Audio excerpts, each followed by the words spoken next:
welcome, you guys, to I Am Regina Styles. And I'm Randy Saunders, too, and we're the hosts of It's Sweet Tea Time! Hey, guys, we're going to go ahead and have our first drink of the day. Let's cheers. Cheers. Oh, girl, strong drink. Yes, Don't know if I can do it. We are here in our secret location. We are not telling anybody where we're at. If you want to know, really, just text me and I'll tell you. Yes, we're quarantined at the moment. The 14 days, right? The 14 days, yes, girl, 14 days. Yeah. So we are so glad that you guys are here to join us today. We have a very, and I mean very special guest here with us today. We do. And if you don't know this man, you've been hiding under a rock for 30 years. Exactly. And if you don't know him, get to know him. Ladies and gentlemen, please welcome our guest at this time, the one and the only Big Mike. Hey guys, how are you? Hello, how are you? How you No, I got doing? the tea. Well, good. So let's cheers. You have your There tea. you go. Yes. You're drinking the hard stuff. Yes. So, Big Mike, we're going to go ahead and go straight into the interview. Can you let us know where were you born? Well, first of all, I want to say thank you to both you, Regina and Andy, for hosting me today. I'm very flattered and honored that you want to know a little about who I is. Oh, yeah. All right. We want to see her. But to answer your question, Randy, I was adopted. Well, first of all, I was born in Frankfurt, Germany, and I was adopted by two military parents, and I came back over to the United States in 1963 when my dad retired. Okay. I was born in 1957, so. Okay, so 1963. Now your father was in the Army, correct? No, he was in the Air Force. Oh, Air Force. Okay. Yeah, he retired at Randolph Air Force Base, right out of San Antonio, Texas. Oh, nice. Okay, and I remember you telling me that you guys didn't actually live in San Antonio. You guys lived on the outside of San Antonio, but you just told everyone you were from San Antonio. Yeah, it was easier to say I live in Universal City, Texas, and they go, where? San Antonio. Oh, okay, San Antonio. San Antonio. Go ahead. I'm sorry. No, it's fine. So why don't you go ahead and tell us why is it you were adopted? I don't think that's something we talked about. We can touch on that if you'd like. You know, my parents didn't even tell my brother and I that we were adopted until we were both 18. Or I was 18 and my parents were 17. And they were scared to tell us because they thought that we wouldn't love them anymore. Mm-hmm. So, but we knew all our lives because our relatives kept telling us by mistake, or they the boys were adopted, or, we'd always hear these things. So in the back of our minds, we knew that we were adopted. And I remember my dad trying so hard to tell us, and he was just crying. And I said, Dad, you don't have to cry. I love you. I'm so happy that you adopted me. And he says, I was just so scared to tell you because I didn't think you would love your mother and I anymore. And I said, oh my God, how could I not love you? You beat me every day. No, I just kidding. So speaking of your father and speaking of you being young with a military family, I'm going to go ahead and pop a picture up on the screen, and you can just tell us a little bit about it. Okay. I had just been adopted. I was not just. I was probably about 3 or 4 in this picture. And my dad was just getting home from work. We were stationed in Paris, France, or I should say, my parents were stationed in Paris, France. And when I was adopted, I came to live with them. They were living in Paris. And I'll still remember to this very day that they had this huge glass window. And from the living room of our house, you could actually see the Eiffel Tower. Oh, wow. Yeah, it was kind of cool. And I remember those pictures too, because I used to play in my mother's dresses all the time. Oh. You were a little queen of the making, huh? We didn't even know. I wasn't a little queen, honey. I was a queen. always. And my mother knew it too. Always the jokester. Always the jokester. Now, why don't we go ahead and talk about when you realized that you liked boys? Well, growing up, I always had an attraction to men, boys, the same sex. Um, I think when I feel I came out, I think my first sexual reaction, or not reaction, but experience, was with this kid in junior high school. Mhm. And I won't say his name just in case he's watching, but I doubt it. I mean, I had to be like 12 or 13, I guess. And I remember that and I'll never forget this, every Tuesday, second period, at a certain time, we would both, once a week, we would ask to go to the bathroom. And Mhm. we always seemed to catch up with each other right then. So we were able to stay in the bathroom for 5 minutes. So for 5 minutes, I made myself happy. Uh, so basically, you had a little And fun. I hope I made him happy too. Oh, But but you know the 5-minute quickies are always the best, right? hey, well, when I got older, I totally realized those 5 minute quickies were quite essential. But it was new to me. It was different. He was the quarterback of the football team. He had a beautiful body. He was just, and he liked it. And I had a little fantasy going at the same time I was doing the things I was doing with him. And it wasn't much. I mean, it wasn't much, Mhm. but So why don't you tell us? You told me when we were talking that you, as time went on and you got to high school, that you one of the things is that you may have liked boys, but you had this Mentality like in girls, right? daydream of maybe one day getting married to a woman because that's what you were taught in church. Mhm. right. And my family was very religious. We came from a Baptist background. And I actually loved going to church because I got to meet a lot of people, and I didn't have a lot of friends. I mean, I had friends in high school and stuff, but it was like a Sunday thing. You got to see these people on Sundays, and but nobody in my religion, the Baptist, being gay, as it is in a lot of religions to this day, is just not accepted. And I didn't want to make my parents look bad. So I, in my own mind, would fantasize that one day I would get married and have 10 kids. And God, now you know what 10 kids would be like. It's like, oh God, can you imagine if I had done that? Ooh, no, sister girl. But anyway, uh-uh. But I did have kind of this one girl that I would make out with and play with her titties and stuff like that. But I had no desire to go anywhere else on her. And but I did get to meet and become very good friends with this guy named Robert. I had a thing for football players. He was the number one football quarterback in San Antonio in the high school. And he went to my church. So Oh, every Sunday we would come in, so everybody would, like, my parents would see us sit down and everything, and then I would sneak out and he would sneak out, and then we would go up to the back of the church. I went to this huge church, and we had a gymnasium on the third building. We would go up there and go up behind the staircase, and I would give him oral uh-huh. So, every Sunday. so when we were Every Sunday. yeah. So when we pre-interviewed you, Big Mike, you told us that you had a fight in high school. Can you explain to us what was that fight about? Well, I didn't have the fight. I Uh, was in the middle of a fight. okay, yes. This really good friend of mine, who was her parents were friends of my family, very beautiful girl. I actually went to the prom with her, but I happened to be sitting with her at lunch one day, and I guess I don't know if this guy was dating her or having sex with her or whatever, but he came right up to me and he just popped me right in the face. And I used to wear glasses, and they just broke and went like this, and I was so embarrassed. And I started tearing up. I had to run out like a big old girl would. But but I was so embarrassed, and Now, I'd never been hit in the face. It hurts. I believe it. Yeah. So you talked about going out with the girls, and um, you know I remember you talking about taking them to prom. Mhm. I have a picture here that I want to throw up, and maybe you can tell me if this was in school or if this was at another thing, but you were still taking girls to dances. No, that was when I went to. That was my friend Kelly Harper. Her little sister, and I, and Shelly, and Cheryl Briner were all friends.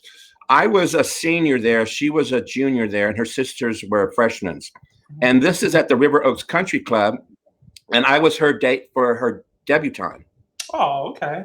Oh, Yeah. that's nice. Nice. Yeah, she's real pretty. I love your text. You always know how to dress. You were the I've always known you to be real dapper. Yeah. You've gotten real comfortable in your older age, but I know. You know, it's so funny you say that because I used to think I'm always going to dress nice and blah, blah, blah. How can these people wear the same shorts for days and days? And how can he not change this and that? Girl, I became that person. I mean, I don't know. You look good, though, Big Mike. You look very good. Because I've gained so much weight. It's hard to find things that fit you and you feel comfortable in. You know, I mean, I was skinny all my life, and then as I've gotten older, and you know, your body changes. Your I don't know, everything changes. I'm thankful every day that I get up. I'm 63 years old and I'm still hanging out and I'm still, you know, if I have to be this weight all my life, then, you know, as long as he lets me stick around, I'm okay with it, you know. And you don't look a day old at all. You look like you're I love when you drink. So real quick before we go any further, I just want to throw out some hellos to some of the people that are watching on our feed right now. Benny Cartwright, BB Gunn, Gigi Masters, Lily Holiday. We have the reigning Empress of New York is on here. Our reigning Empress Pepper says hello. Hello, you're mad. Marissa Monroe is on here. Fifi, Eddie Ray, Carrie Stone, Hera. Our reigning princess Ricky is on here. Erica, Francesca. All Francesca. Wow. Scott Parman, Jackie has just joined. Gigi's actually on there too. And yeah, I said Gigi. Oh, okay. So we have a lot of people that are on here watching Big Mike. So thank you so much, Big Mike. So let's go ahead and why don't we start out you telling us the story how you started and learning to bartend. Oh, well, when I was in high school, I wanted to go to my prom, take a girl, you know, to a prom. I had no money, and my parents weren't the kind of people that would say, if you want to go, here's some money. I had to earn it. So I had asked my friend who was her father owned one of the best country restaurants in San Antonio. It was out on the freeway, but it was best chicken fried steak, best Southern food you ever had. And so he hired me as a dishwasher. And this was 1974. I was making $1.10 an hour scrubbing pots and pans. $1.10. Wow. Okay, girl. I said I was old, honey. I didn't say I was rich. So all he hired was these really beautiful girls from the high schools there. His daughter being one of them. She was gorgeous. And so one Sunday, none of the waitresses showed up, and it was just me in the kitchen, the cooks, and the owner, which he always hosted, his wife, and his daughter. He came in the kitchen. He goes, "You need to get out on the floor and start waiting tables." I'm like, I don't know how to wait on a table. I wouldn't know what to do. He just stuck out there, huh? Yeah. So I go out there. Of course, I learned real fast in that 4 or 5 hours I worked tables. But at the end of my shift, I noticed I made $150. Now, this was in 1974. I'm making $1.10 an hour. I can't work 3 months and make $150. So I'm thinking, oh, I like this. So I asked my boss, hey, I would like to start doing this. He goes, well, I only put the girls on there, Mike, you know, but, you know. So apparently people liked me and would say, hey, where's the tall guy? We want the tall guy to wait on us. So he says, you know, I'm going to give you Saturdays because so many people are asking for you. Well, it ended up being Saturday and Sunday. I was there for 3 years. Then I graduated from I was there for 2 years. When I graduated from high school, I wanted to kind of have another job because somebody was cutting my tires every night that I was working, and it was starting to cost me a lot of money. So I would have to get people to take me to work and pick me up. So I looked for another job, and I found this one at the La Mansión del Rio, which is a 4-star hotel on the Riverwalk. That sounds fancy. Oh, fancy. It was a little fancy. Well, I worked in the coffee shop, but anyway. So I was in there for about 2 years, and then I got in a fight with the general manager one day, and because I would come in early, and all the girls from the day shift would leave, so I would have to clean everything up by myself and get the kitchen ready, and So one day I had some customers come in, and as I was telling Regina, I'll never forget this because they both ordered filet mignons. And so there was not a clean plate anywhere. But the other restaurant on the other side of the hotel would come and steal our clean plates. Oh, wow. So I had it. So I ran out to to my boss's thing and I said, I'm so sick and tired of this. You keep telling us that we need to do this and that. I said, but you need to do your job too. And you need to get us the equipment that we need to have here. And he goes, you know what? I don't like the way you're talking to me. He goes, you know what? You need to go home and you need to come back and see me in the morning. I go, oh shit, I've lost my job. Oh. So I came in the next morning and he made me get up at 8 o'clock. I had to be there at 8 o'clock. But he told me, he says, you know what? You're not happy down there. And actually I was. I just wasn't happy with the fact that I was always having to look for my equipment to make the restaurant work. He said, so I'm going to put you in the bar. You have exactly 1 week to learn how to bartend. And if you can't, then you need to go find another job. And I think what he was thinking was, I'm going to get rid of this little faggot. He's not going to be able to learn this. And I'll be gone with him. Well, the good thing about it is Priscilla, my friend Priscilla Williams, who was the bartender, and we are still friends to this very day, she taught me how to bartend. And she says, Big Mike, it's easy. The most important thing, take care of your customers, give them attention, make them feel good. Second thing is try to remember their drinks if they become regulars. And the third is just, if you don't know how to make something, ask them. Don't be afraid to ask them, you know? So within a week, I was making a damn good margarita. All right. Yeah. In fact, the thing that he hated the most was I had this one customer, and I also learned another thing about bartending in that year. Is this lady came in, she sat at the bar, and she says, "May I have a margarita?" And I said, "Sure." And we used to squeeze all the limes, all the oranges, all the make the sugar water, make the everything was from scratch and everything was fresh. So I said. And she was my very first customer too. I said, "Where are you from?" She goes, "How was your day?" She goes, "I didn't come in here to talk to you. Oh. I didn't come in here." No, she was very nice about it. She said, "I didn't come in here to talk to you. I didn't come here and tell you about my work. I came here to drown out my sorrows." And I said, "Okay." Oh, okay. Cheers. Sorrows to her. But 2 days later, he came down with an envelope and he goes, "This was left for you." And I opened up in front of him and it was a letter with $25 in it.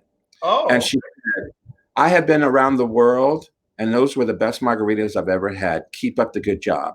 Oh, wow. Come through. Right? And I said, "Look what she wrote me." Here's $25, click. But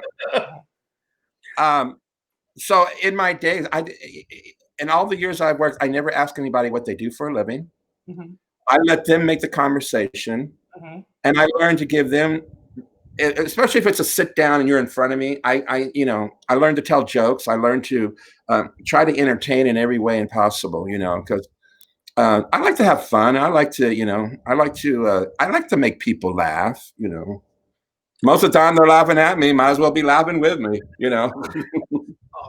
So let's get started with, okay, so we know that you never really came out to your family. Your family supported you. It was one of those things where, son, we know that you're gay, but we're not going to talk about it. Mm-hmm.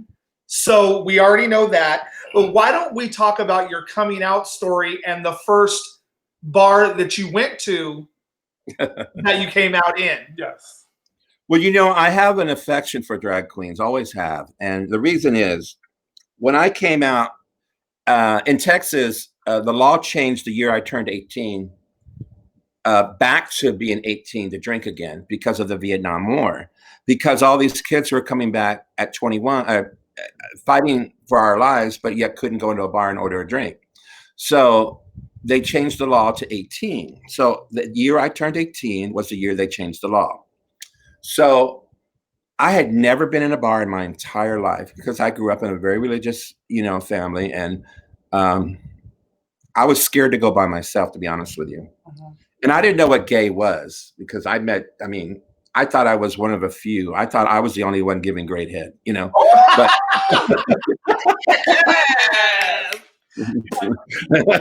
Come to find out, there's some people that can give some pretty good head. But I know you had those But- cats in the back, huh?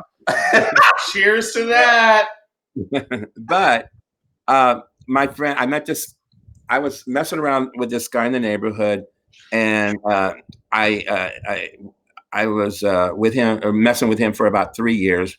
And then one day out of the blue, he says, you know, you need to go talk to Michael Poor because I'm not gay. I'm like, well, you seem to know everybody that's gay and how to get a hold of them, but okay. So I called the Michael Poor guy. I said, hey, I live down the street. I live blah, blah, blah. He goes, well, I just live right 2 blocks from you. So we got together and we kind of messed around one time, and that was it. But he took me to my first gay bar, and it just happened to be a lesbian bar that happened to have a drag show. And I had never seen a drag show, and I was in awe. I'm like, oh my God, this is fantastic. And it was just, I was overall, like most people are that have never seen a drag show. Right. It's entertaining, it's fun, and it's creative, and you can't believe they're really guys, that kind of stuff. Mm-hmm. So the funny thing was, though, I didn't know I was in a lesbian bar. I didn't know what a lesbian was. And I'm sitting next to this really, I thought was a cute guy. And I kept flirting with him. And then he got up to go to the bathroom, and I started to follow him. And he turned around and looked at me and goes, you know I'm a girl, don't you? I said, no, I did not know it. I'm so sorry. But we became great friends and stayed friends for years. But at the end of the show, the person that was the head of the Nicole of San Antonio was a person called Pauletta Lay, but really loved and very respected and adored all over Texas. And but he came out, he says, but my name's Paul Briner. I said, oh my God, my best friend in high school is named Cheryl Briner. He goes, yeah, that's my little sister. I go, what? He goes, yeah, that's my little sister. I said, I've never even heard of you. She goes, I know, I'm the black sheep of the family. Oh, that's sad. It was sad, but he still had a lot of love. And so the next morning, and this is way before cell phones. Imagine that, people. Uh-huh. And so the next morning I called Cheryl. I said, Cheryl, you're not going to believe where I was last night. She goes, where?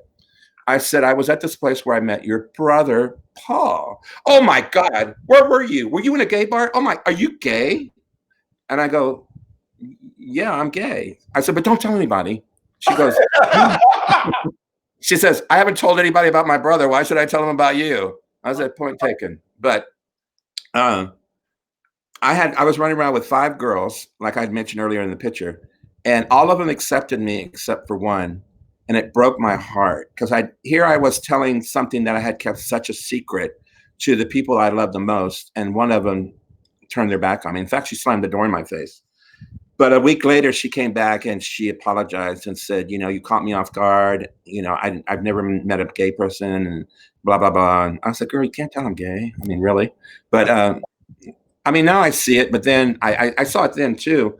But I was hanging out with 4 or 5 of the most popular girls in their grades, and here I am, and guys would come up to me and say, can you hook me up with Shelly? Can you hook me up with it? I mean, I used to meet the best looking guy. You were the wingman. No, the man's man. The man's man, the wingman. The man's man. Hey. But so yeah, it was I played around with a lot of guys in high school, especially on the football team and basketball team because I had all the girls. All the girls loved me. Uh-huh. So we're gonna go ahead and jump into I'm trying to figure out how to word this. We're going to go ahead and jump into something that back then was really taboo and now is more understood and taken care of. When is it that you found out about your HIV diagnosis? Yes. Well, 1984. And the only reason I went is because Tino, my best friend, was telling me, says, you know what? I've been thinking we need to go get tested. I said, I don't want to go do that. He goes, no. Well, then just go with me for support. I said, well, I will do that, of course. So we went there, and so I got my test first. He said, will you get your test first just to make sure you get it so you don't back out on me? I said, all right. So and then he went in and did it. And then I remember we were there for about an hour, and they came out, and I remember they called us in, and the doctor looked at my friend Tino and says, "I'm sorry to tell you, but you are full blown AIDS and you're going to die." And I just looked at her and I go, "What the fuck? Why would you tell anybody that?" And I said to her, I said, "Why would you tell him he's going to die instead of giving him a little bit of hope?" I said, "Now he had left the room because he was very upset about it. He just got up and left the room." And I said, "Why would you tell him that? You need to give him hope. Instead, you just now all he's going to think about is dying." Right. And I said, "Don't even tell me. I guess I'm going to die too." And I got up. I was so mad. And I remember telling Tino, and I'm hugging him and saying, "I'm sorry, Tino." I said, "You're not going to die. You're not going to die until it's that time to go. All right?" And he goes, "You're right. You're right." And he was very positive, very uplifting. Tino was one of the most amazing human beings that I have ever met in my entire life, even to this day. And I have a lot of amazing people in my life, you guys being some of them, a couple of them. But he was amazing. So he taught me a lot about taking care of myself. And he's the reason why I'm in San Diego, because when he was in San Antonio, they were literally putting him in a closet. Oh, damn. Yes. Because they said they didn't have any room in the ward for him. There were so many people. So he had been there a week. So one day he just got up and pulled all the wires out, got up and walked right out of the hospital, went home, packed his things, bought a ticket, and flew back to San Antonio, flew to San Diego. Because he was doing a lot of research, and even to this day, especially then, San Diego SDSU had some of the best medicine and information and research in the world. And so he thought if he came out here, he would hopefully be a guinea pig for some of the tests that they were doing on people that were living and dying with HIV and AIDS.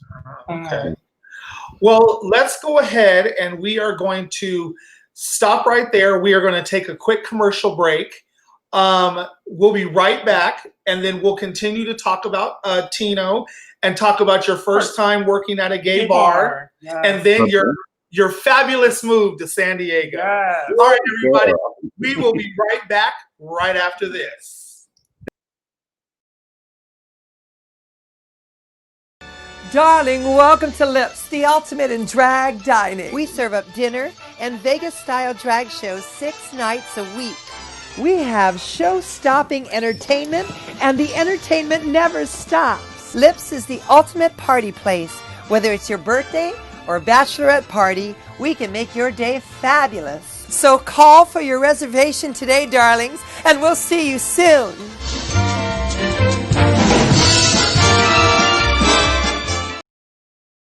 All right, everybody, welcome back. Yes. So, ladies and gentlemen, let's go ahead and welcome back our guest at this time. Who are we welcoming back? We're welcoming back the one and only Big Mike. Hey, guys. There you are. Hello. Hi. Hi. Welcome back. Oh, wait, hold on. Oh, there we go. Oh, there we go. So we talked about your friend Tino. So let's go ahead and jump into your first time working at your first gay bar. I want to hear about that. Well, my first gay bar was at the Bonham Exchange in San Antonio, Texas. My friend Hap Feltman and his lover Kenneth Garrett had bought this old building and refurbished it, and it became one of the #1 gay bars in Texas. It was an old German gymnasium. In fact, on the top floor is a whole auditorium for drag shows and stuff. And then what they did with the gymnasium, the stand was up like that, so you looked over into it. So they made it into a walkway, and then made the basketball court the dance floor. Oh wow! Okay. It's a beautiful bar.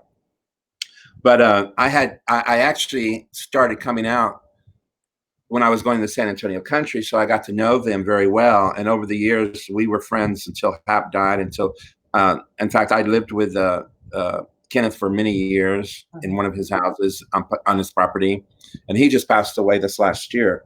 But while I was living with him, he came in one day. He says, "I need someone to work the door. Do you want to make some extra money?" I said, "Sure, why not?" So I loved it because you get to see every single person that walks through the door. You get to say hello. You get to meet people. You get to you know who's hot and you know who's not. You become kind of like Santa Claus. You were bird watching at the same time, basically. But yeah, it was a lot of fun. I really enjoyed it. I had been bartending and waiting tables for many years before that. I was in the 70s and 80s. People looked down on you for waiting tables and working in a gay bars. Well, I shouldn't say people. I should say the gay community. So I was too embarrassed to work in a gay bar. And then, I finally got over that embarrassment when I wanted to eat. So I said, fuck it, I'll work in a gay bar. So I worked.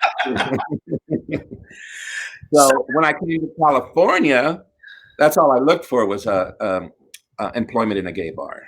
Now, since you said moved to California, the reason you moved to California is because your best friend at the time, Tino, like you had mentioned before the commercial break, had moved here to try to get better service for himself because of his HIV diagnosis, and asked you to come visit him. And then after you visited, he said, "Will you please come back and move here?" And you said yes. Actually, that's not the way it happened. Actually, what happened was he had gotten he had a round trip ticket to go back to San Antonio and come back to San Diego that he thought he was going to use. But he had gotten so sick that he called me and said, "I have this one-way ticket. If no one uses it, it's just going to be a waste of money. And I would love for you to be out here to see me." And I said, "Well, I would love to come." And I was broke. I mean, I was so broke at that time. So I got on a plane and I came out here on a Saturday. And when I got here, I saw a completely different person that I had seen the year prior or a couple of years before he moved to San Diego. Because I hadn't seen him in a couple of years because he had been sick, so he wasn't traveling like he was. And he was skin and bone and he had lesions all over his body, and it just broke my heart. And when I saw him, and before I left, I said, "I'm not going to let you die alone," because he was dying. He would talk about it every day. I said, "Well, you're not going to die alone because I'm going to go home and I'm going to come right back." So the following Saturday, I went home. I quit my job. I packed up everything I had, put it in storage. I came out here with $300, and on August 18th, I became a member of the community of the San Diego, California. Now I remember we were talking and you said, in the first 3 or 4 months that you were here, well, first off, you came here in August, and 3 months later, your best friend Tino finally passed away from November 18th. Yeah. But you did tell me that your first 3 or 4 months here was really hard because it was hard for you to find a job. Oh, I couldn't find a job anywhere. And your first job was mowing lawns. Yes, it was. Mowing them lawns, huh? Oh, I hated it. But, like I said, I like to eat. But Tino's next door neighbor was this beautiful blue-eyed boy, and I cannot remember him to save my life, but he was so affectionate, and he really kept an eye on Tino and would help him in all the ways he could.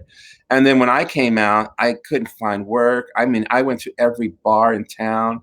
Nobody would hire me. And so he offered me some work mowing lawns, because what he did for a living was he was a landscape person. So I would go and mow the lawns, and then he would pay me out of his pay.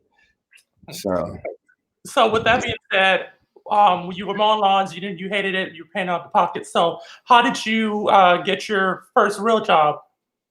In the bars? Yeah, Well, you mentioned about the Embassy Suites, right? I had met this guy that it was an after hours place where they just served coffees and sodas and stuff. Mhm. It was on the corner of El Cajon and Alabama, and it was open from 12 to 6 in the morning. Mhm. And I would go there after the bars, and I would sit and talk with them because I was putting the make on them. Mhm. And finally, I know. So finally, I guess just to get him off his back. No, no. I guess. Well, he finally said, "You want to come over and spend the night?" And I said, "Sure." So the next day, he's telling me about this friend of his that's a customer there that was looking for some banquet help at the Embassy Suites. He says, "Let me give him a call." So he called him personally and said, "Hey, I have a trick here." No, he didn't say that. He said, "I have a friend that needs a job. Are you hiring?" He goes, "Yeah, have him come in and put an application and ask for me." So I did. He hired me. So I worked there for maybe a couple months doing banquets, and they didn't pay very well. They didn't tip very well. I mean, for 2 weeks work, I would make maybe like $500 every 2 weeks. Wow. Because they were giving a majority of the tips to the people that were selling the parties, part of the sales group. Okay. So I wind up living with my manager because the rent was only $300, and he took me to the Brass Rail. And in those days, the Brass Rail was real dark, and the windows were up, and it was just really And I told him, I said, "I don't think I'll ever come here again. This is too dark for me." And so I left. But the bartender asked him, "Who's the guy? Who's the guy you with?" You better tell me what you said. Who's that cute guy? Well, that hasn't been said much in my life, so I don't want to blow it now. Well, he said, "Who's that cute guy there you're with?" Now, I was younger and thinner. Now, okay. And you still look cute. So what you talking about? Like I said, I love when you drink. So he says, "Oh, that's Big Mike, blah, blah, blah, blah, blah." So I went back another time because he says, "Jason wants to talk to you about maybe getting a job at the Rail." So I said, "Okay, I'll go back." So I started talking to him and everything. I said, "Yeah, I need a job, blah, blah, blah." I said, "Can you help me?" And he says, "Well, I can, but you're going to have to do something for me." And I said, "Well, you get me a job and I'll do something for you." The trick of the trade. Remember, he said I was cute, okay? I'm going to work with that. But he did get me a job at the Brass Rail. And all he wanted to do was give me head. And I said, "Okay." But girl, all it was teeth, honey. It was horrible. And the sad thing was he had done porno for years. But anyway, so I started on Christmas morning, 1989. Wow. And people were like, "Oh, poor thing, working on Christmas." I said, "Are you kidding? This is the best Christmas gift I've ever had in my life. I needed a job so bad. I didn't know anybody. Well, what was I going to do on Christmas, except earn some money, hopefully." And the guy that was the manager his name was Piggy. And just like, Piggy. No, I'm just kidding. But he was an alcoholic. He was a crystal freak. And I'm knocking on the door, and finally comes out and he goes, "Who is it?" I go, "It's Big Mike. I'm starting as a bartender today." So he opens the door. I come in. He threw the keys at me. He goes, "Just don't bother me anytime. Don't bother me anymore." I said, "Well, can you show me where the money is, the register, and how to turn the lights on?" He goes, "Oh my God, you knew that." So he does all the stuff, and he says, "Now don't call me again."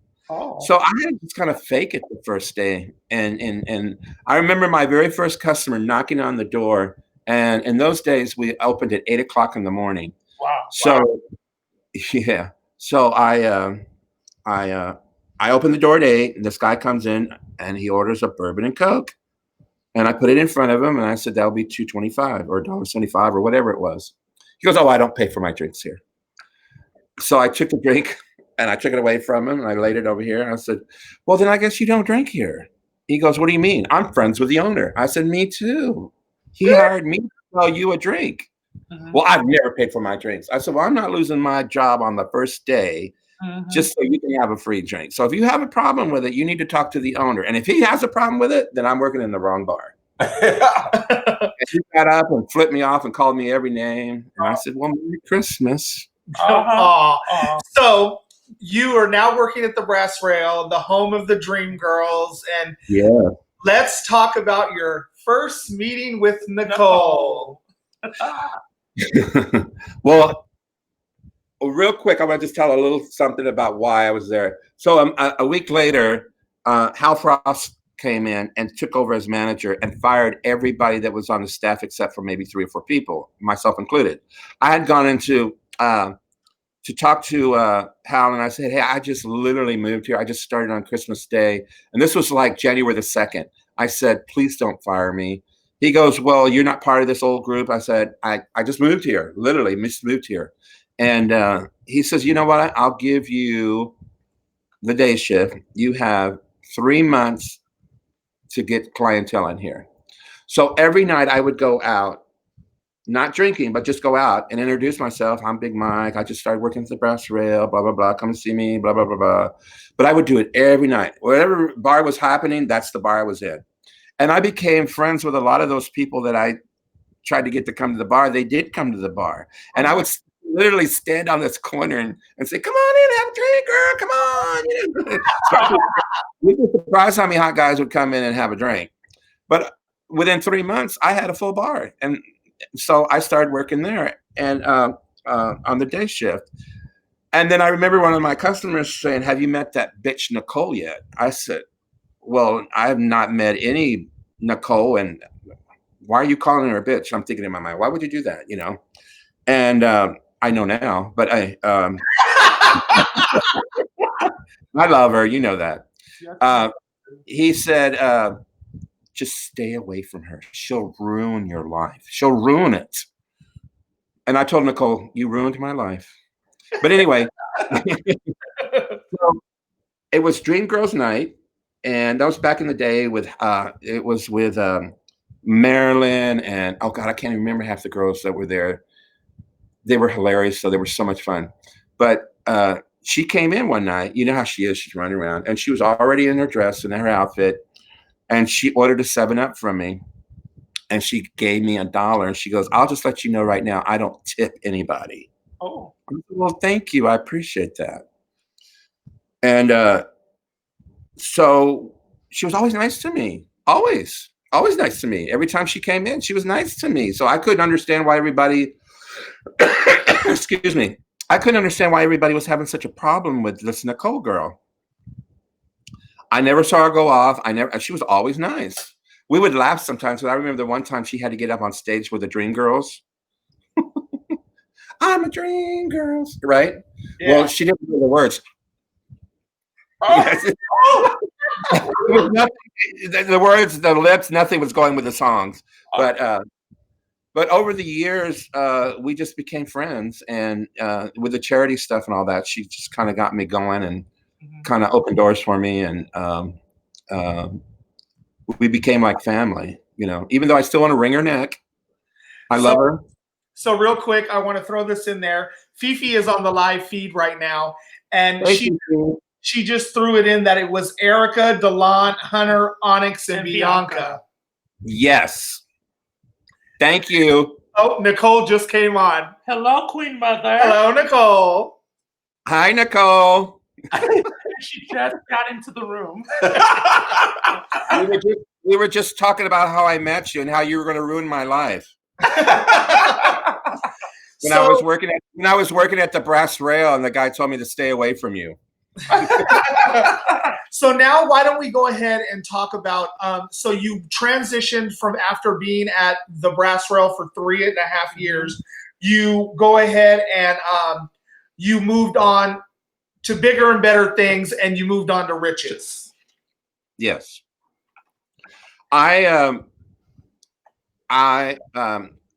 Lou Arco owned the property and the bar I was working, and I was helping him one day unload a truck, and I slipped and I fell off the truck, and I kind of twisted my ankle.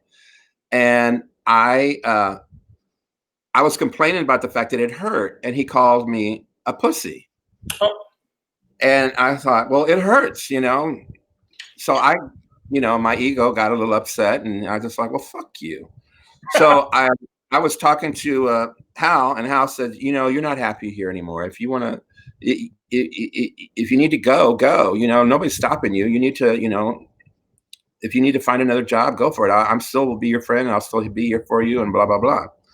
So I had just gotten to be friends with a couple of the owners of Riches that had just opened. I had applied a year before, and there was one, I can't think of his name to save my life, but Nigel and I would go have lunch with him all the time.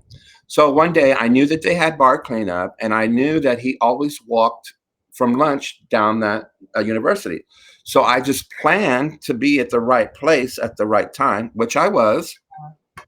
And I ran into him, and he says, what are you doing? I said, oh, I'm just looking for some work. He goes, oh my God, had you considered applying at Riches? I said, oh, I'd love to apply, but I don't think you guys have any openings. And he said, no, actually, we have a bartender that's getting ready to move to San Francisco, Eric Courage. You could take his place. He goes, come on in, let me introduce you to everybody, and we'll see what we can do for you. And I said, oh, okay, So we go in, and Bart and Kenny and a couple of the old owners from Houston were there. And we started talking and everything, and they said that they had heard about me and that I had a good reputation, and that maybe I could bring some of the clientele, not steal it, but would follow me to Riches. So I was excited, girl. I was scared though, because I was working with all these hot guys that were taking their shirts off. Girl, you ain't gonna get me to take my shirt off. I'm sorry. Now, you were telling me that at the same time of you working at Riches is when you got your gig at Bourbon Street. Yes, actually, Nicole helped me with that, because she had become very good friends with the new owners, Bob and Tom, and they had a position, and Nicole told me that there was a position open. I should go and talk to them. So I did, and they hired me, and I worked there for 9.5 years. Wow. Thank you, Nicole. So, when did you start working at the Ordinary? No, the start of Ordinary. Yes. I'm sorry. So you just explain to us about the start of Ordinary Miracles. Yes. Well, Nigel and I were always working every Wednesday and Thursday nights. Excuse me, every Wednesday and Sunday nights at the Brass Rail. The Imperial Court would have a benefit religiously every Wednesday and Sunday night. So we would go home with only half of our tips, because we'd be tipping the girls and we'd be buying auction items. And so one day, every year, Nigel and I would take each other for lunch to a really nice restaurant. And I took Nigel that year to Peyote's, I think it's called, on the Coronado Island. And we were sitting there, and Nigel said, I've always had this idea, but I don't know if I could do it. He says, so many people don't think bartenders give back to the community. And I thought that we should get all the bartenders in the community together and have them donate a portion of their tips and give it to like Special Delivery, who needed a lot of help at the time. And I said, what a great idea. I'll help you. And so the next day we got up, we called every bar in town. We got every name of every bartender in town. We fixed out of our own money, we put a package together telling what we were going to do. Nigel and I went and talked to Michael Portantino, who was the editor. And are you talking about me, girl? No, we're watching the live feed. Nicole is talking on the live feed. She's making you have it. I'm just kidding. No,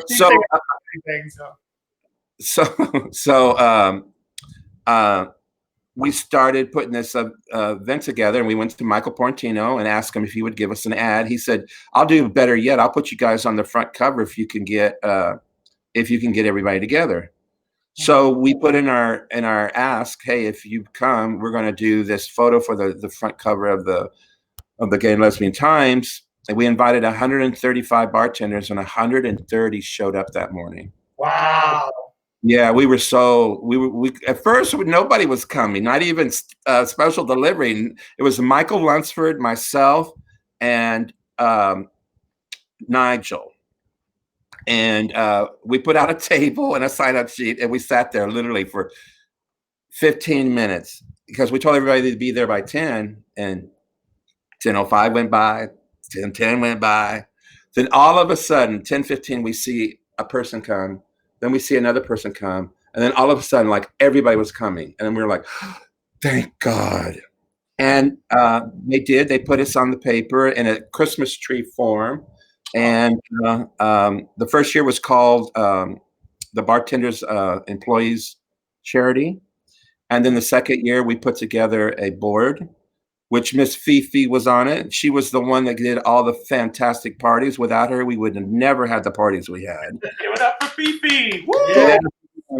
And everybody that was on our board was a very important part of the success of what Ordinary Miracles did.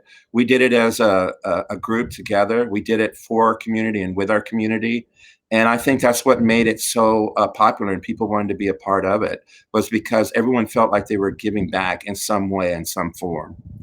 And you did that for about 5 years, and you guys raised about $300,000, correct? Yeah, yes. And we gave it to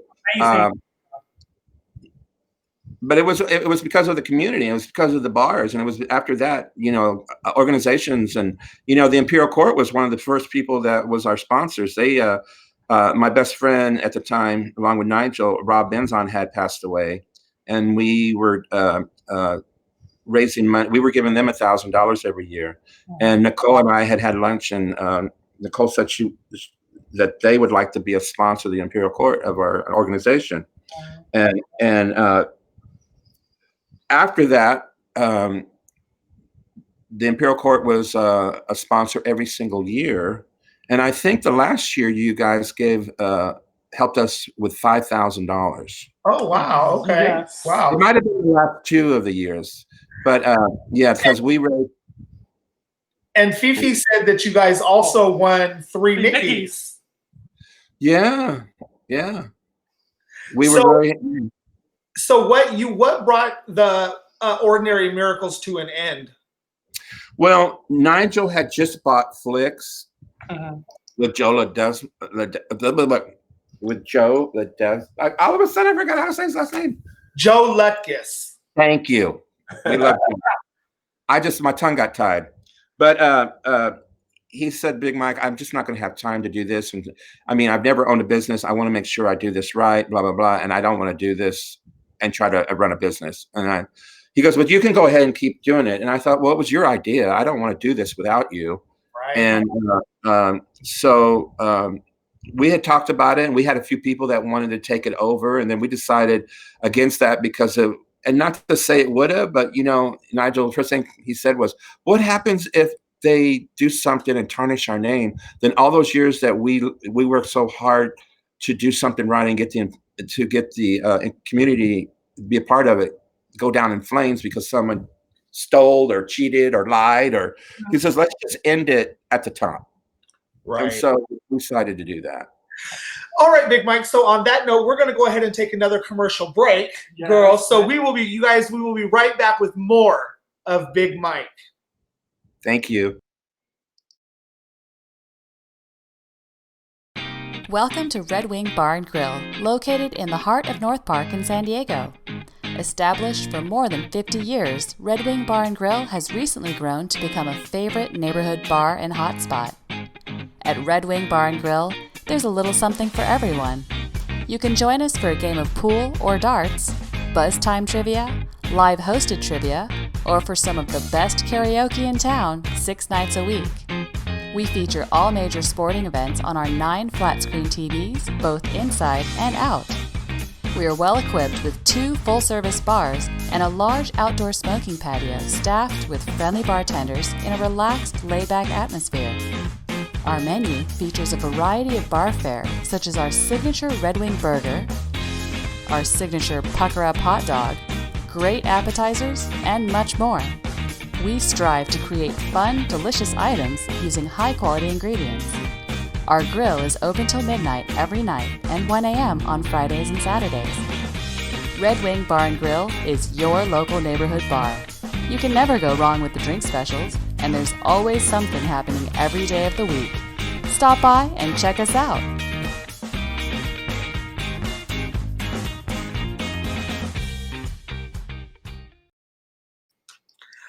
All right, you guys, welcome back. Right, Randy, welcome back. Yes. So yes, before we bring Big Mike back on, I just want to remind you guys, please go out and support your local businesses like Red Wing, who now is doing take out. If you want to go in, order food, take it out. They're every Thursday through Sunday from 3 to 9 right now while we are still in this quarantine and pandemic. Starting next week, you will be able to go in and actually sit and have food and have drinks starting next week. All that information will be coming out, my social media and on Red Wing social media. So just remember, please support your local businesses at this time. They really, really need it. So ladies and gentlemen, back to our special guest. And who are we bringing on right now? And back, ladies and gentlemen, please welcome the one and only Big Mike. There he is. Hello. And you're back. You know, it's funny. While you were on break, I was looking. I have some photos I've been looking through, and look what I just found. Let me see. Right there. Right there. Oh, nice. Monarch and Miracle. I think Fifi put this together. Oh, nice. All right. That's awesome. Oh, at Lips. That was at Lips. Okay. Yeah. Nice. That's so funny because I just pulled it out. I go, oh my God, I can't believe we were just talking about. So what we're going to do is we're going to continue to talk more about you, of course. So why don't we go ahead and, so Ordinary Miracles was over, and now you wanted to continue on with the charity work, and that's when you were, we'll say, rung in by Nicole to join the board of the Imperial Court. Spill the tea. Yeah. Well, you know, after we did that, and I got involved with Imperial Court through the Nikki Awards because Nicole asked me and Sherry Wright if we would be president of the board of the Nickies, and so I had really never done anything with the Imperial Court before to that extent of working with Nicole and or members of the Imperial Court in that fashion. So it was a quick learning experience for me in how things are done with the Imperial Court. And yeah, it was challenging, but knowing that I was doing something to give back, I knew the feeling of winning a Nikki. I was very honored every single time it happened. And I know how it makes other people in our community feel when they win it, because it is it's a wonderful acknowledgement from your community to say that they like you that much that they want to put a check by your name, Exactly. So I did that. And then Nicole had asked if I would consider being on the board of the Imperial Court. And I wasn't sure if I really wanted to do it, but Nicole can have her ways. She can be quite convincing. So I agreed to do it. And I did get to see how it was, how it worked. And I saw more about how involved and dedicated people in the Imperial Court are. And I got to see and be a part of witnessing so many smiles on so many people's faces, from the toy drive to the Easter hunt to anything and everything that the Imperial Court does to make life better for other people in our community. And it's a shame that so many people don't know who the Imperial Court is and what they do, because so many people that don't even know who they are being affected in such good ways because of the generosity of the hard work that the Imperial Court does, and the generosity of the community that supports the Imperial Court. Now, real quick, I just want to mention you are an honorary emperor, correct? Yes, he is. I am. Again, Nicole was had given me the title many years ago, the Unity Emperor. Mm-hmm. No, the Equality Emperor. I'm sorry, I haven't said it so long. I forgot. We could never talk Big Mike into running. I know. He No, I did run the other way. So, Big Mike, how long were you once you got to the Imperial Court? I know that you were president at one time. How many years did you serve on the board? You know, I don't really remember. I know that I've been the president a couple times, but at least 5, maybe 6. I don't know. I'm so bad with 3 times, like a total of 6 years, and then 3 times that you went back on the board. That's probably something about right. Okay, let's do that. Yeah. Let's go with that. I don't remember. Can you I don't remember. Yeah. We wanted to know about I know there's another organization that you are part of, the Rob Benson Foundation. Can you explain to us about that and how long you've been with them? Well, I was on the founding board of the Rob Benson Foundation. Rob was one of my best friends. Mm-hmm. I was the first person he met when he moved to San Diego at the Brass Rail, actually. He stayed with me at my house when he was looking for a place. I introduced him to Nigel. Nigel gave him a job at Flicks, working the door, and he worked his way all the way up to manager. And he was an amazing human being, and he was a jokester and a prankster. But he had gone on a trip with some of the guys that he had lived with and wind up drowning in Acapulco. And so when I found out the news, it really affected me hard. I mean, because you just hate seeing the people you love, you know, you see them one day and then they're gone the next. It was hard. It was hard.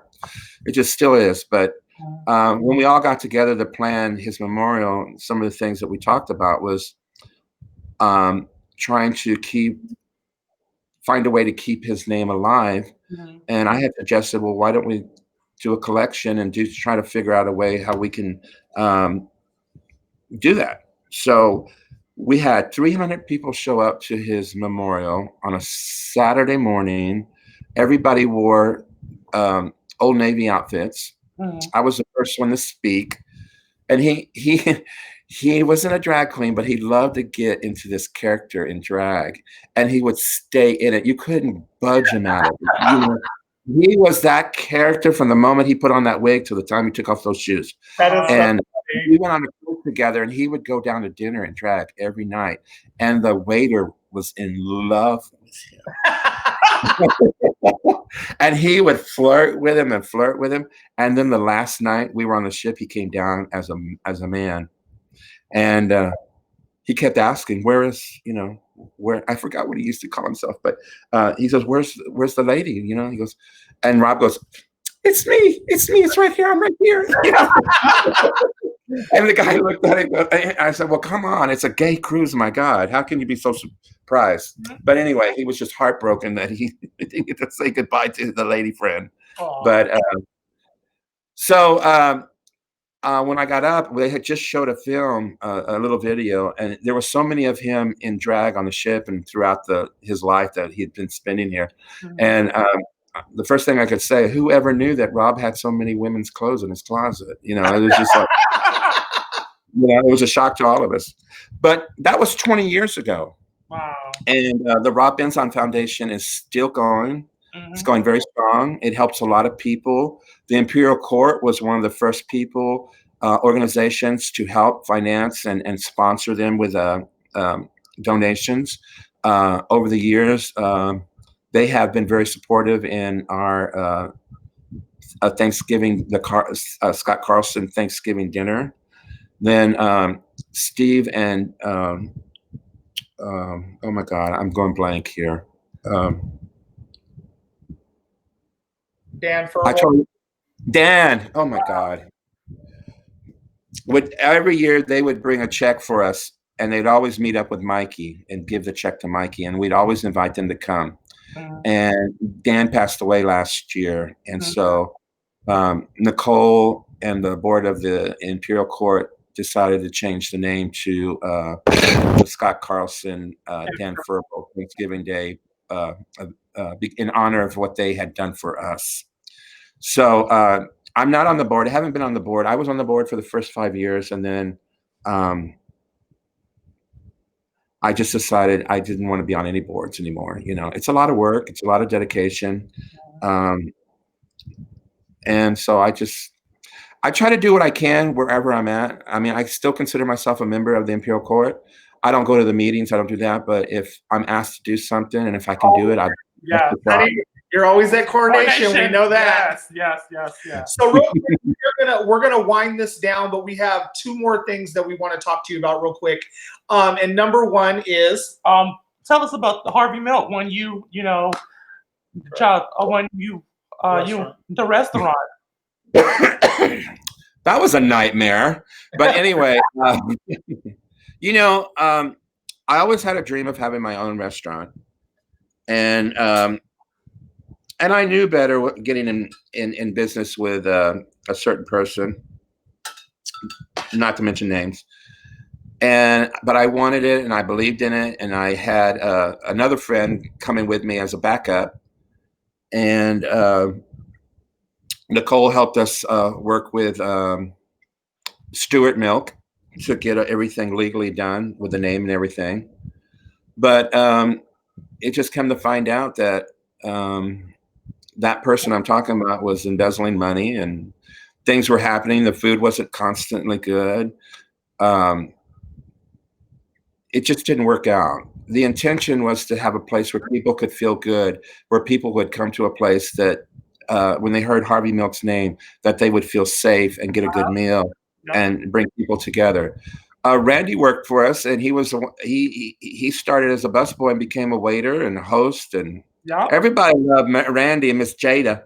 I know, and even came with a little lead to show how to do other stuff. So absolutely, and we met a lot of good people because of that.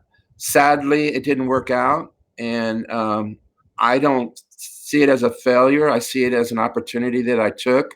It didn't work out the way I wanted it, but it's something I'll never do again.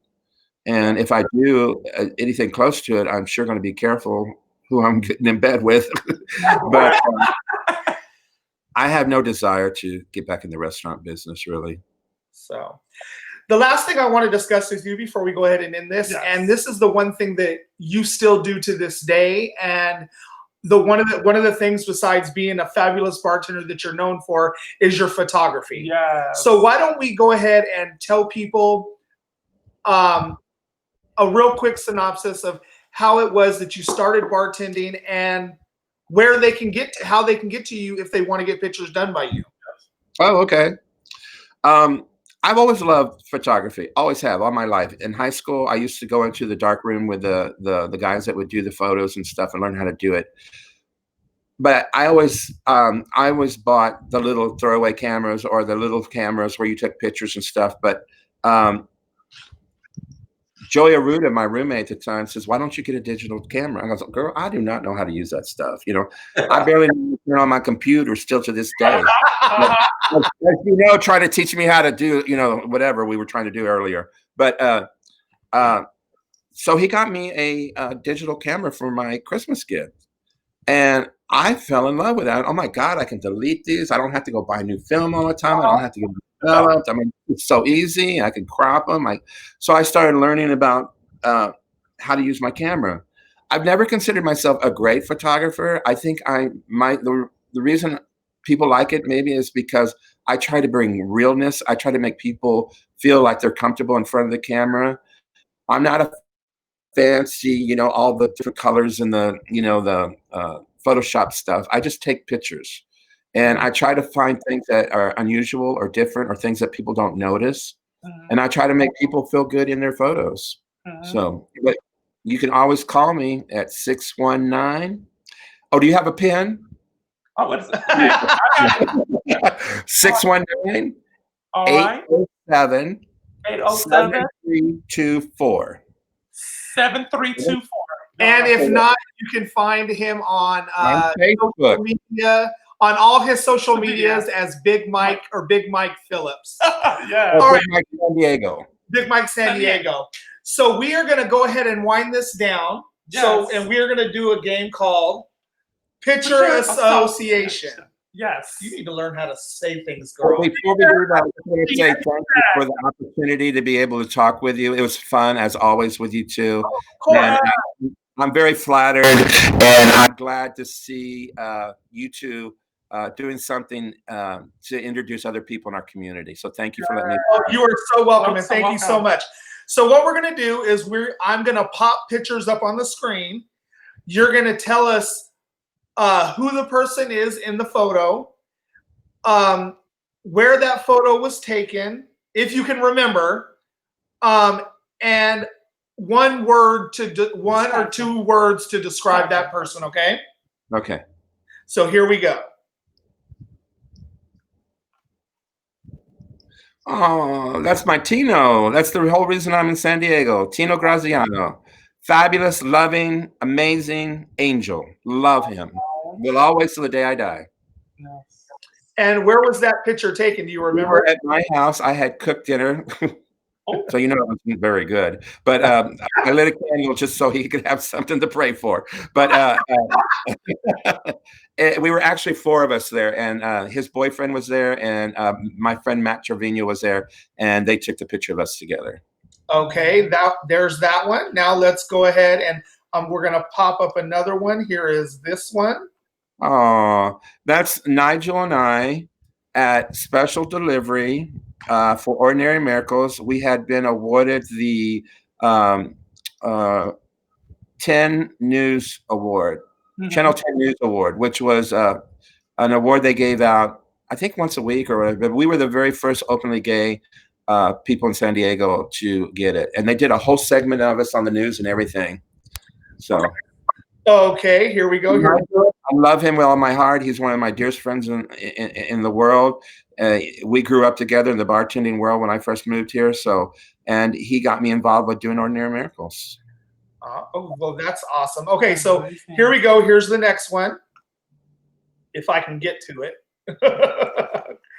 We'll do this one first. Joey, my brother. This is we lived together for 13 years. As friends only, no lovers. We've never even seen each other in a nude. Swear to God. But we bought a house together. He watches my back to this day. He's one of the kindest, sweetest, to me, people that I know in life. That's it. Oh, you're all there, and there he goes. All right, we have 3 more pictures to go, and then we are gonna get on out of here. So here we go. Here's the next one. Sherman Mendoza. I love one of the kindest men in this community. Very giving, very loving, always there when you need him. Loyal to the core. If he's your friend for life. And if you just treat him right, he'll treat you even better. Incredible human being. Okay. And the last 2 pictures, here we go. Oh, he's like my little brother, Tali Lopez, an incredible artist. I've known him since he was 19. And he just turned 45, right? Yeah. He's gorgeous. He's sweet. I love being in the same room with him because everybody goes, "Who's your friend?" I'm like, "Well, makes you feel good, huh? Right here." No, but I love Tali. He's good people. He's like my little brother, like I said. Okay. So now we have. Let's bring this down. Take that out. Bring this up. And there you go. Whoop, there it is. That's Nicole Murray Ramirez, if anyone doesn't know. He loves his name to be said, Nicole Murray Ramirez. But this is at the Human Dignity, Human Dignity, no, not Dignity. Well, anyway, it's at one of those events down at the Grant Hotel. Nicole is my mentor, my friend, my brother. He has opened so many doors for me. He is a pain in the ass, but I love him with all my heart. And I can be a pain in the ass too. Just ask him. And he's been a loyal friend, and I love him very, very, very much. Oh, well, that's nice to know. What does that mean? No. All right, Big Mike, we would really like to thank you on behalf of myself and me. That we thank you so much for joining us here on It's Sweet Tea Time. Yes. We will definitely have to get you back on here with us again to do this. This is the longest interview we've done to date. I know. So, yes. Well, thank you to everybody that was watching. Thank you so much. And if you guys see, if you feel that the show was excellent, just go down to the Imperial Court de San Diego and donate. All proceeds will be benefiting the programs in the Imperial Court. $1, $2, $3, $5, whatever you feel in your heart, please go donate. Every last dollar that you donate tonight, yes, I should say, will go for great causes. So. All right. Thank you so much, Big Mike. Good night. Good night. Thank you. Take care. Love you guys. Bye. You. All right, girl. All right. We did it. We did it. Us did it, and you drank your drink. I know. So, friends. Yes. No, you're gone. You're gone. Oh, no, not yet. We're still on live, girl. So, yeah, so we just want to say good night, ladies and gentlemen. We just want to remind you that we have our next It's Sweet Tea Time on Monday, June the 8th at, what time is it at? 6 p.m. 6 p.m. to 7 p.m. with the reigning Empress of Portland, Oregon, Genuine Butte, and Rose Emperor 42 of Portland, Daniel Surreal Fox. Yes. Ladies and gentlemen, once again, thank you for joining us. We hope you guys have a great night, and goodbye. Adios.